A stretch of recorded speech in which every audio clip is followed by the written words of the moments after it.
All of us deal with many struggles, many issues, setbacks, failures, disappointments, broken promises, anxiety, fears, insecurities.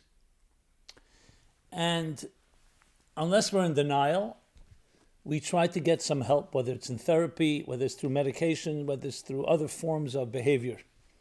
Very often, we don't really resolve the issues.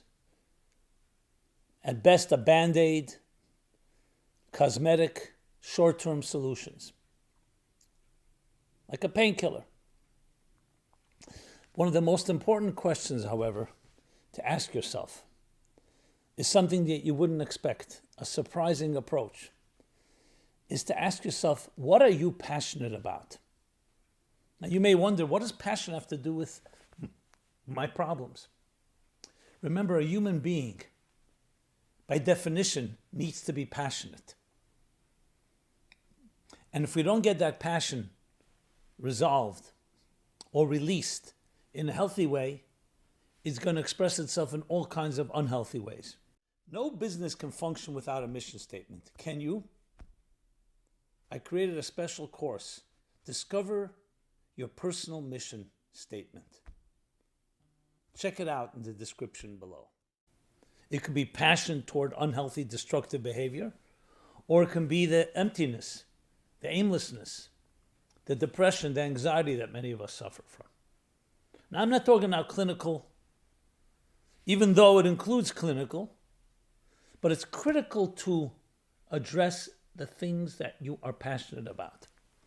I remember I gave a talk, a Zoom talk, right in the middle of the pandemic, COVID. This was right at the end of the school season, where all the schools were closed down and everything was by Zoom. So I was asked to speak to a group of, it was over 1,500 students, public school students across the country, teenagers, via Zoom. And I opened up the session with a question. I said, because of course everybody was dealing with the uncertainty, the unknown, the claustrophobic being quarantined, the lack of social distancing, the lack of interaction. And it was really messing with us. Some people really suffered greatly. Some people rose to the occasion. So I asked the students to chat in the Zoom, and someone monitored and gave me the answers. I said, tell me the 3 priorities in your life today. This was approximately May or June 2020. And interestingly, most of the answers were about internal things: love, relationships, family, values. And I said, if I would have asked you that question in January 2020, what would you have answered? Remember, January 2020 was before COVID broke, even though it was officially in 2019, COVID-19, but till it became something that we began to consider as serious was around March 2020. In January 2020, what are the 3 most important things? Sexuality, video games, sports, travel. That was the consensus. Obviously, there were the outliers and the different answers, but that was a large bulk of the responses. Do you see the difference? Because the crisis stripped us from our security blankets, jolted us out of our comfort zones, and suddenly we had to focus on things that really matter. When we're comfortable and things were going regular, we focus on the immediate, often superficial things. What does that tell you? That tells you that passion and our commitments and our activities, the things we consider to be priorities, are all dependent on your state of mind and where you're at.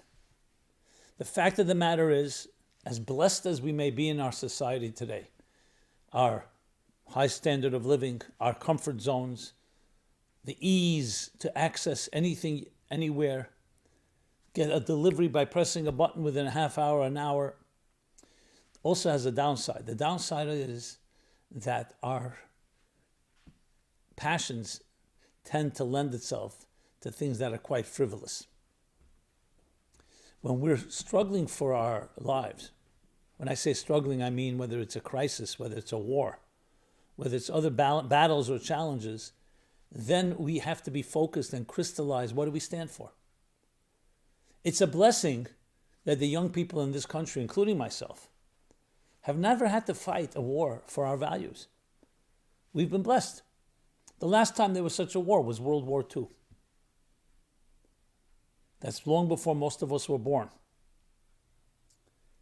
And even then, it was not that simple till America entered the war. But we don't have the need, which is a blessing, but also tells you how much free time we have. And as a result, we don't have to fight for anything. If someone were to ask you, what are you ready to die for? And I don't mean physically die. What are you ready to fight for till the bitter end? There are very few things that we're ready to do until we are. It's taken from us. Until we feel deprived, which is a bizarre paradox, but it is a paradox.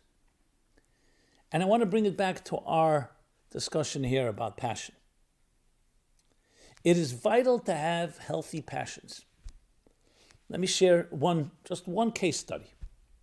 An individual, a young adult, early 20s. She came to me struggling with many issues, growing up in a very traumatic home, abuse, other issues.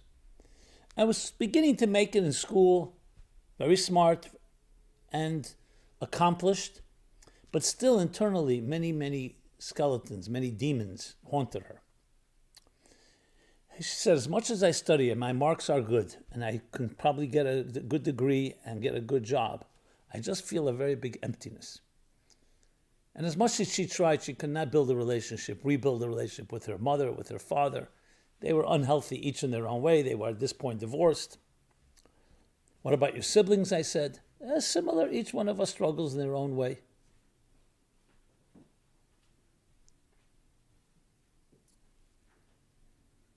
And as we were talking, and I was asking, I said to her, so what do you like to study? So she was very scientific, but also business-minded. So she was taking different majoring and minoring in different subjects, but still that emptiness. So I said, what we need to discover is something you're really passionate about. Let's forget about a career, money, and your studies, even though she was passionate about her studies, but it wasn't that sole passion that you need. So I said, what are you passionate about? And she thought about it. She said, I have to think about it. No one ever asked me that question. I was never even given the license, the freedom to ask that question. I was always told what I should like. I was always told what I should be doing with my life. So that alone, the mere fact that she had now the confidence to ask that question was, I saw, already freeing. After once or twice speaking together, she came back to me and said, you know what I really like? Music. I said, did you ever play an instrument? No. How about trying to learn one? Great idea. She began to take guitar lessons. Within a few months, her life changed completely. Because this was not something that someone told her, you have to do this. It wasn't in order to have a career. It was for no other reason but to express and release the very passion of her soul. And that's what I want to address. Your soul is like fire. In the words of the verse, the soul of a human being is the flame of the divine. A flame, a fire. A fire is passionate. It's burning.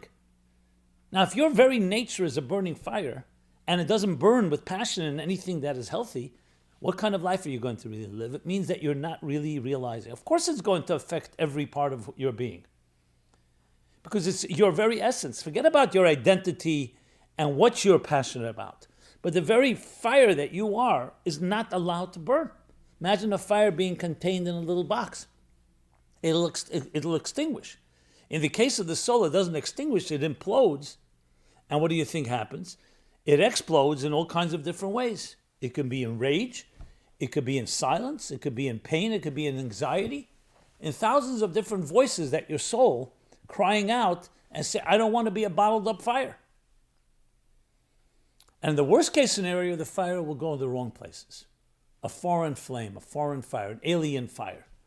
It can go into different forms of addictions, whether they're physical, substance addiction, alcohol, drugs, or behavioral addictions, psychological ones, but the fire is going to burn somewhere. And if it doesn't, it can be even worse, because it means there's no expression at all, and then it has to have impact, and usually what we'll call negative energy.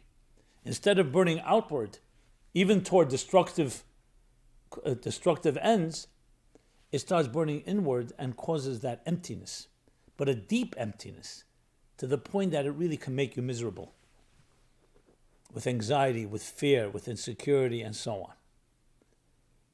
So yes, there's ways of dealing with the symptoms of anxiety and fears and insecurities, but there's a way of going back to the root. Your fire has been burning since you were born, since you were conceived for that matter. But it's like a pilot flame, and it needs expression. In this case, the guitar, the instrument, the music. And she told me I would go into a zone. I just love playing. And now she hasn't become a great guitarist, but it's her passion. Ask yourself, what is your passion? Sometimes you have to go back to your childhood, to early years, and remember something you really enjoy doing. And very often that was knocked out of us. Our creativity, our imagination, our mischievous and adventurous side. We were told, no, that's for children. Grow out of it. When in truth, it was your fire burning. Yes, for a child, it expresses itself a certain way. Obviously, an adult shouldn't be sitting and playing with toys like a child does. But we should still be playful. We just have to find other ways of expressing it. I remember reading once an advertising agency in the West Coast, very powerful, very popular. And they had an interesting exercise. When they came, as a new client came to them to create an advertising campaign, they would have the reps get together, but not just get together, they rent out an amusement park, a children's little park. Somewhere, they would go there for a day or two, play in the sandbox, play on seesaws, play on swings and on slides, and go back into the child mode. I'm talking about the advertising agents here. To get into a place that was out of their regular comfort zone, out of their regular sitting at an office, looking out a window, out of the executive structure, to get them to think like children think, to get their creative juices going. I thought it was a fascinating approach. And they would come up with these crazy ideas that they would never have come up had they stayed in their regular straitjacket structured environments. And the same is for all of us. Maybe go out to the beach, go to a park, go back and evoke and remember a childhood experience, the best, warmest childhood memory you have. Even if your childhood may have not been so great, but we all have memories, of certain memories. Allow yourself to imagine, to dream, the enchantment of the soul, which so often becomes limited, constrained by adult rules and laws and establishment and institutions. And you'll be surprised what will emerge. Now, some of us may be afraid to go there because we've already developed another persona. What are you telling me to do that for? It may bring back all kinds of negative memories. But we're looking for the fire, the passion. You have to ask yourself, what are you passionate about? And the question is meant to have the answer. Then you begin looking and seeking. And it may be in places you never would have imagined. It may be places you are imagined. Some people love to read. Some people love to travel. But the most important thing is that you love to do it because it's you. Not because someone told you it's you. Not because someone told you it's important. And sometimes it's not easy to distinguish because those imposed values can over time become second nature to the point that we can't distinguish between what is really me and what was told me to be me. That's why you have to experiment. Now, the most natural place where people are passionate is when it comes to romance, to courtship, to sexuality, to intimacy. That's because the very nature of it feeds into the very essence of our soul. That is why, as I've discussed in a number of classes, sexuality, or what I like call intimacy, is the fire of the soul in its most unadulterated and uninhibited fashion at work.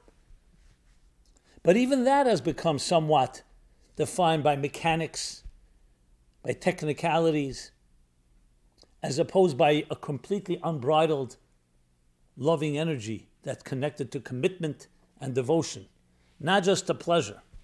Because passion is important, but it's not just about instant gratification. It's not just about a one-night stand of pleasure. It's about a passion that's actually allowing your soul to be itself. And not just for a moment, and not just for a few moments. To spill over and transform your entire life. So that's an important place to look at, is a person's sexuality and their intimacy and their passions related to that.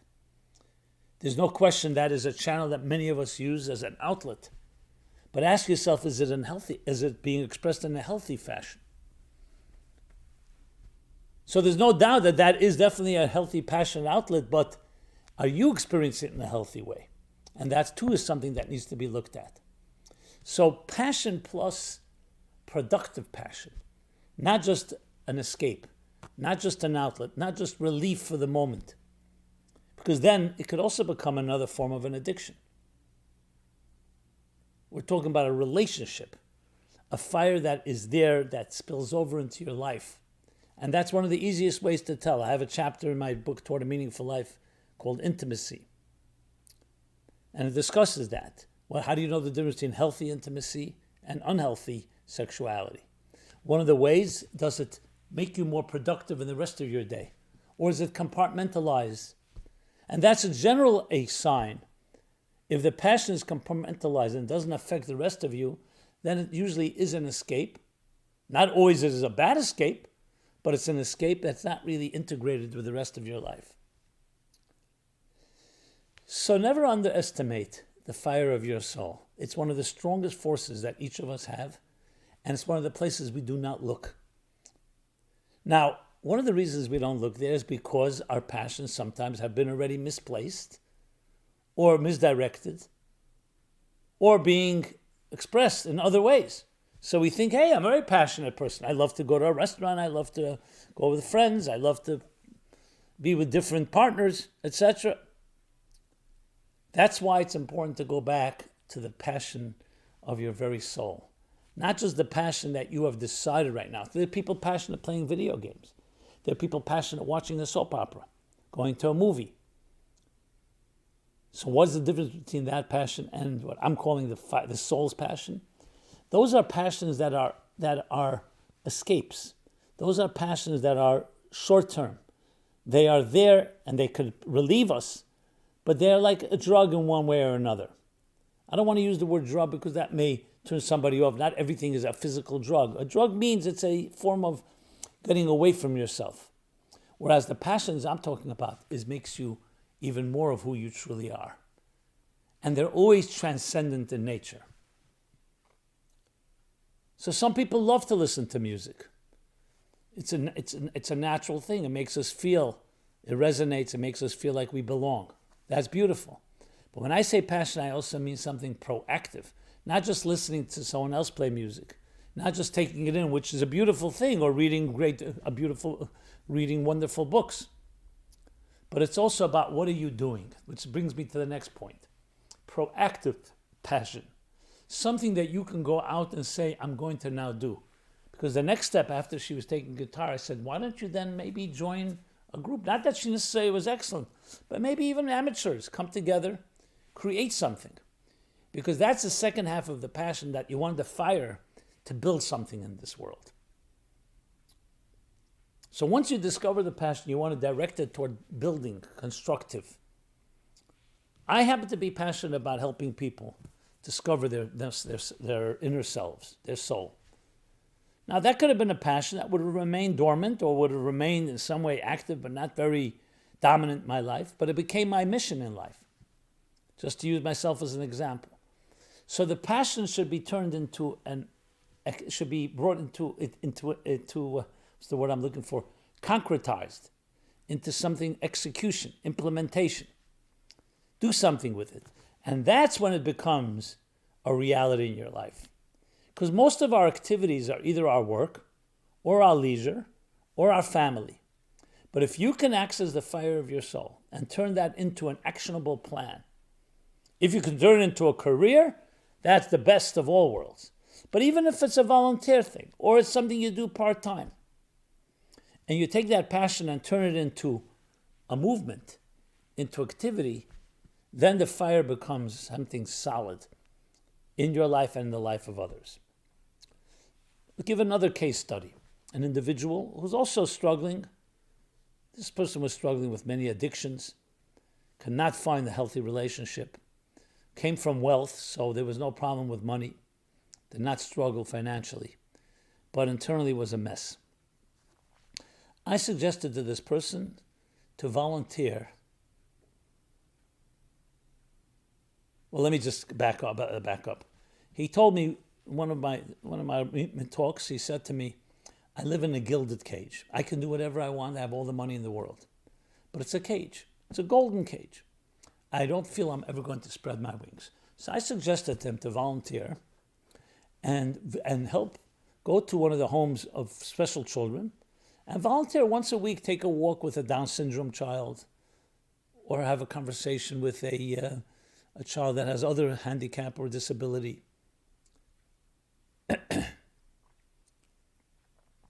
Initially, he refused. He said, "I'll hire someone to do that." I said, "No, the whole point is you." And the more he resisted, the more I realized how important it is. I said, "You have to get out of your comfort zone and do something like this. How do you know? Maybe you'll benefit from it." Anyway, to his credit, he did try. A few months later, he's telling me he's doing it 3 times a week. He loves it. He says, "I take a walk. These Down syndrome children, some of the others, so much love that they give. They don't know who I am. They give me much more than I give them." That's my feeling. Anyway, a while passed, and he found this passion. He's going to build a home like that because he found some of the things, some of the institutions are lacking. He feels he has a new model. Here's a man who's turned his life into a passion. All of us have within us that type of virtue, that type of benevolence, kindness. But we don't always have a place to express it. We see it as, okay, it's my charitable thing, I need to volunteer, I need to help. But it's like an extracurricular activity. No, make it a commitment that every day, for every email you send 3 emails with some kind message. Doesn't even have to be your own. You can find something, share it with others. Make that your passion. When I say make that your passion, I really mean discover, is that your passion? And you may be surprised. Bringing a smile to another person's face, bringing hope to someone who felt hopeless, can become a great passion of your soul. And for all you know, it's exactly what your soul needs. And then make it into an action. You not just think about it, you act on it. And in a little while, you may have thousands of people. It doesn't matter the number here. But you may be sending out messages like this and bringing a smile to someone's face. That's another example of discovering a passion and actualizing it. We need to find these things in our lives because we are today inundated by everyone demanding and expecting things of us. Just the amount of advertisements that come your way, the amount of messages, text, email, social media. They're inundated. They're demanding things of us, and they're not allowing us to be proactive. I'm suggesting instead of taking all that in, you know what? I'm not looking at that. I want to find out my soul's passion, and then I want to go from the inside out, not respond to someone, but I want to be proactive, not to react, but to be proactive, to initiate. You will see it will change your life. So to sum up, we have to find that fire and the passion that your soul, that is the essence and inherent essence of your soul. We have to act on it, and we have to be proactive. That's the key. If you can master that art, you will see how your life will change. You don't even know how much you're reacting to other people's requests and demands. Even if you're not reacting, but you are being, the word respond is also not the right word, but you're basically on the receiving end. It's coming your way. You may be deflecting it, you may be ignoring it, but it's still playing defense. Whereas when you go on the offense, that changes the whole picture. But it's not just going on the offense, it's finding the passion of your heart and soul, of your fire, and acting on it, and turning it into something that has perpetual impact. This is the formula, the healthy formula, that will preempt so many of the problems that we have today. And I know it's counterintuitive, because usually we look at a problem, let's say put out the fire. But that's putting out fires. We're talking about preventing fires. Or bringing in a new reality, a new mindset, a new heart set, a new soul set that transcends and overrides the fires, instead of just dealing with each fire, with each wound, with each injury, with each pain on a temporary basis. That's, my friends, the way to go. There are three types of people, they say. People who make things happen, people who watch things happen, and people who ask what happened. Become a person who makes things happen. And you have it in you. Your soul has that fire, has the passion. You just have to identify it, discover it, and act on it, and turn it into something big. This is Simon Jacobson, Meaningful Life Center, meaningfullife.com, where you can find this program and many other programs like it on many different topics. We have a robust schedule of events and programs. Check it out, meaningfullife.com. We'd love to hear from you, your comments, your thoughts, your suggestions, and please share this if you see fit. Please share it with friends, with others. Pay it forward. Thank you again. Be well. This program is brought to you by the Meaningful Life Center. Please help us continue our programs. Make even a small contribution at meaningfullife.com/donate.